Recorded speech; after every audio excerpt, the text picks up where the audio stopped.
بسم اللہ الرحمن الرحیم مولا یصلی وسلم دائماً ابداً علی حبیبک خیر خلق کلہم لا تعداد درود و سلام آپ صلی اللہ علیہ وآلہ وسلم پر اور کروڑوں رحمتوں کا نزول آپ کی آل و اصحاب پر۔ السلام علیکم ورحمۃ اللہ وبرکاتہ۔ ناظرین، مقالات حکمت میں ہم آپ کی خدمت میں حاضر ہیں اور اس پروگرام میں ہم صوفی برکت علی لدھیانوی رحمۃ اللہ علیہ کی تصنیف مقالات حکمت میں سے چند اقتباسات آپ کی خدمت میں پیش کیا کرتے ہیں۔ آپ نے تصنیف فرمایا کہ تعصب حسد کی ایک شدید قسم ہے اور حسد نیکیوں کو ایسے جلا دیتا ہے جیسے کہ آگ لکڑی کو۔ فرمایا کہ تعصب اور حسد ایک ہی خصلت کے دو مدارج ہیں۔ قرآن مجید میں بھی جا بجا حسد کے بارے میں ہمیں ایسے ارشادات ملتے ہیں اور حدیث نبوی بھی ہمیں اس بات کی طرف اشارہ کرتی ہے کہ تعصب بہت بری چیز ہے۔ اگر کسی شخص میں حسد کی آگ پیدا ہو جائے تو وہ اپنی ہی آگ میں خود جلتا رہتا ہے۔ حاسد جو ہے وہ اپنی ہی آگ میں جلتا ہے، دوسروں کو اس کا کوئی نقصان نہیں ہوتا، وہ اپنی ہی آگ کی لپیٹ میں رہتا ہے۔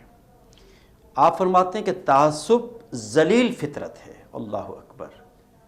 متعصب کے پاس تنقیص کے سوا کچھ اور نہیں ہوتا۔ متعصب کی تنقیص ضد کی بنا پر ہوتی ہے، لا علمی کی بنا پر نہیں۔ یعنی وہ جانتا ہے اس چیز کو، لا علم نہیں ہے، ان چیزوں کے بارے میں اس کو اویئر ہے، اس کو پتہ ہے، لیکن وہ اپنی ضد پر اڑا رہتا ہے، اپنی ضد کی وجہ سے وہ حسد کرتا ہے۔ تنقیص متعصب اور حاسد کی جبلت میں داخل ہوتی ہے اور اس کا مدعا تعمیر حیات نہیں، تخریب حیات ہوتا ہے۔ اللہ اکبر۔ اس کے نزدیک زندگی کا منشور یہ ہوتا ہے کہ جس طرح بھی ہو اور جس پہ بھی ہو کوئی نہ کوئی تنقید ضرور ہونی چاہیے۔ تنقید کو اپنا شعار بنا لیتا ہے وہ، اور اس میں وہ اس کو مسرت حاصل ہوتی ہے۔ اکابرین سلف کے کمالات اور شہدائے ملت کی حیات جاودہ کا انکار مت کر۔ اگر تیری قسمت میں تحسین نہیں تو تذلیل مت کر اور کبھی مت کر۔ یعنی کسی کے لیے اچھے الفاظ نہیں کہہ سکتا تو اس کو برا بھی مت کہہ، کسی کی تعریف نہیں کر سکتا تو اس پہ تنقید بھی مت کر۔ جو جان اللہ کے لیے، اللہ کی راہ میں، اللہ کے کاموں میں، اللہ کی محبت میں قربان کی جاتی ہے، اللہ اللہ اللہ کے ہاں بڑی قیمت پاتی ہے۔ اللہ اپنی راہ میں قربان ہونے والوں کو حیات جاودہ بخش دیتا ہے۔ ایک نے کہا کہ وہ امر ہو جاتے ہیں اور جہاں چاہتے ہیں چلے جاتے ہیں۔ اللہ کے مقبول بندے عام بندوں کی طرح نہیں مرتے، ایک جگہ سے دوسری جگہ منتقل ہوتے ہیں۔ جس طرح کے لفظ ہے نا انتقال، انتقال کا معنی اور مفہوم یہ ہے کہ منتقل ہو جانا، ایک مقام سے دوسری جگہ چلے جانا، منتقل ہو جانا۔ لیکن یہ سب کے لیے نہیں ہوتا، یہ اللہ کے جو خاص بندے ہوتے ہیں ان کے لیے یہ الفاظ ادا کیے جاتے ہیں کہ وہ منتقل ہو گئے۔ ہم جیسے گناہگار بھی منتقل ہوتے ہیں، لیکن ان کے ساتھ پھر جو معاملات ہوں گے وہ اللہ اس سے حفاظت میں فرمائے۔ اللہ کے مقبول بندے عام بندوں کی طرح نہیں مرتے، ایک جگہ سے دوسری جگہ منتقل ہوتے ہیں۔ زندگی میں اکثر کہا کرتے ہیں ہمیں مرنے کا کوئی غم نہیں اور کوئی خوف نہیں، جس حال میں بھی اللہ نے ہمیں یہاں رکھا ہوا ہے اسی میں وہاں رکھے گا۔ ماشاءاللہ۔ یعنی کہ ان کو اس بات کا پتہ ہوتا ہے کہ اللہ نے ہمیں جس حال میں یہاں رکھا اسی حال میں وہاں رکھے گا۔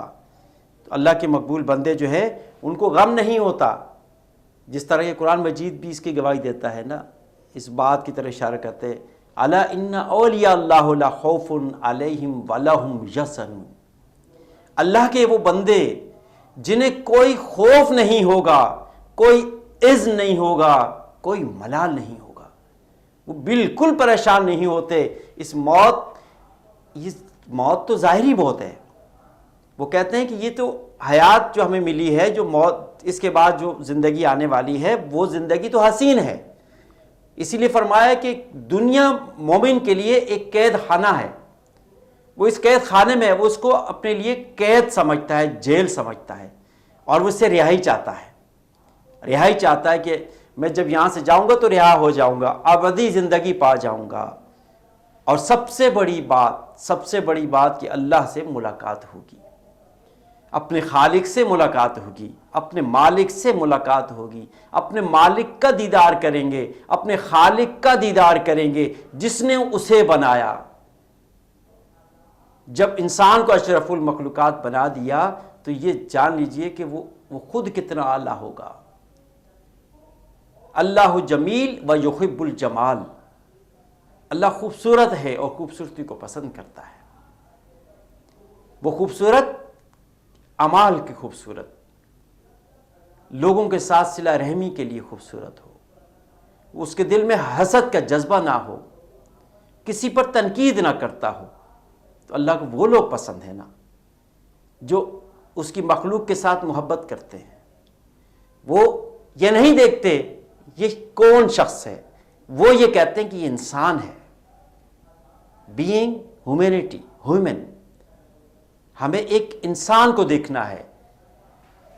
یہ عقیدے، یہ مذاہب، یہ چیزیں ثانوی حیثیت رکھتی ہیں۔ اس لیے فرمایا کہ کسی انسان کا قتل پوری انسانیت کا قتل ہے۔ اس میں یہ نہیں کہا کہ یہ مسلمان کا قتل ہے، نہیں، پوری انسانیت کا قتل ہے۔ تو اس لیے منع فرمایا ان چیزوں سے۔ تو اللہ تعالیٰ غفور الرحیم ہے، رحمان ہے، رحیم ہے، وہ رحم کرنے والا ہے۔ اسی کو کنٹینیو کریں گے لیکن ایک مختصر سے وقفے کے بعد۔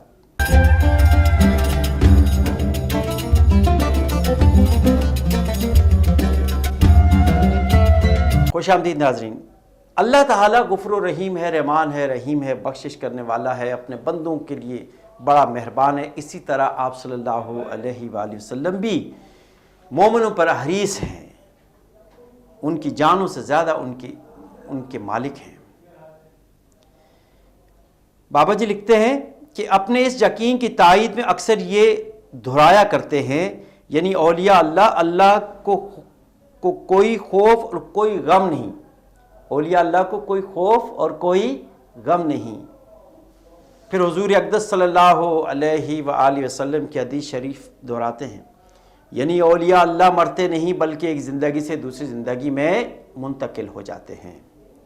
نقل مکانی کا یہ مطلب ہے کہ کام جوں کا توں جاری رہتا ہے، مکان بدل دیا جاتا ہے۔ وہ اسلام کے شیدائی تھے، اسلام کو جو ناز ان پر ہے کسی پر نہیں۔ ان کی یاد قوموں کی زندگی اور ان کا کردار مشعل راہ ہے۔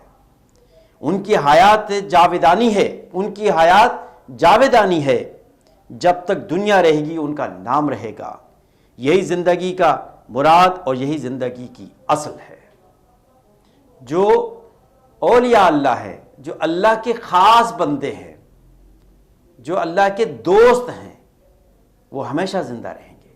ان کا نام کوئی نہ مٹا سکا نہ مٹا سکے گا، کتنی بھی کوشش کر لی جائے۔ جس کو اللہ بلند کرنا چاہتا ہے، جس کو اللہ رفعت عطا کرنا چاہتا ہے، اسے کوئی مٹا نہیں سکتا، اسے کوئی نیچا نہیں کر سکتا۔ کیوں؟ کہ اللہ تعالیٰ جسے پسند کرتا ہے لوگوں کے دلوں میں اس کی محبت ڈال دیتا ہے، پھر لوگوں سے کہتا ہے کہ اب اس کی تعظیم کرو۔ کوئی انسان کسی کی خود سے تعظیم نہیں کر رہا ہوتا، کسی کو مرتبہ اگر اس دنیا میں ملا ہے وہ خود سے نہیں ملا، اللہ تعالیٰ نے اسے عطا فرمایا ہے۔ اللہ تعالیٰ نے لوگوں کے دلوں میں اس کے لیے محبت ڈال دی ہے۔ جب دلوں میں محبت آ جاتی ہے لوگوں کے، پھر اس شخص کا نام بلند ہونا شروع ہو جاتا ہے۔ اور وہ مقام کب آتا ہے؟ جب وہ اللہ کے ذکر میں مشغول ہو جاتا ہے، وہ بندہ اللہ کو ہو جاتا ہے۔ اللہ فرماتا ہے نا کہ جب تو میرا ہو جاتا ہے میں تمہارا ہو جاتا ہوں۔ اللہ اکبر، یہ حدیث قدسی کا مفہوم۔ اللہ نے فرمایا، آپ صلی اللہ علیہ وآلہ وسلم کے ارشاد آپ فرماتے ہیں کہ اللہ فرماتا ہے کہ میں اس انسان کے ہاتھ بن جاتا ہوں، پھر ہاتھ اس کے ہوتے ہیں، کام میرا ہوتا ہے، زبان اس کی ہوتی ہے، بولنا میرا ہوتا ہے، قدم اس کے ہوتے ہیں، چلنا میرا ہوتا ہے، پھر وہ نہیں ہوتا، پھر وہ میں ہوتا ہوں۔ اللہ اکبر، اللہ تعالیٰ اس شخص کے ہاتھ پاؤں بن جاتا ہے، جبکہ اللہ تعالیٰ ان چیزوں سے مبرہ ہے۔ یہ تمثیل کے طور پر بیان کیا جاتا ہے۔ ید اللہ تعالیٰ کے ہاتھ، اللہ تعالیٰ کے بظاہر کوئی ہاتھ نہیں ہے، لیکن ایک معاورتاً ایک تمثیلی انداز میں بولا جاتا ہے، اسی لیے کہ اللہ ان چیزوں سے پاک ہے۔ اللہ ہاتھوں سے پاک ہے، پاؤں سے پاک ہے، نگاہوں سے پاک ہے، جسم سے پاک ہے۔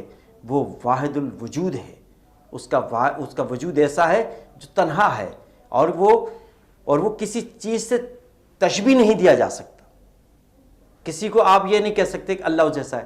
یہاں پر مجھے وہ حدیث مبارکہ بھی یاد آ رہی ہے اور واقعہ بھی یاد آ رہا ہے کہ حضرت آپ صلی اللہ علیہ وآلہ وسلم جب شب معراج پہ تشریف لے گئے تو جب واپس آئے، اللہ اکبر اللہ اکبر، تو حضرت عمر، سیدنا حضرت عمر رضی اللہ تعالیٰ عنہ نے پوچھا، یا رسول اللہ صلی اللہ علیہ وآلہ وسلم، آپ نے تو اللہ سے ملاقات کی ہے نا، آپ نے تو اللہ کو دیکھا ہے، تو یہ تو بتائیں کہ اللہ کیسا ہے۔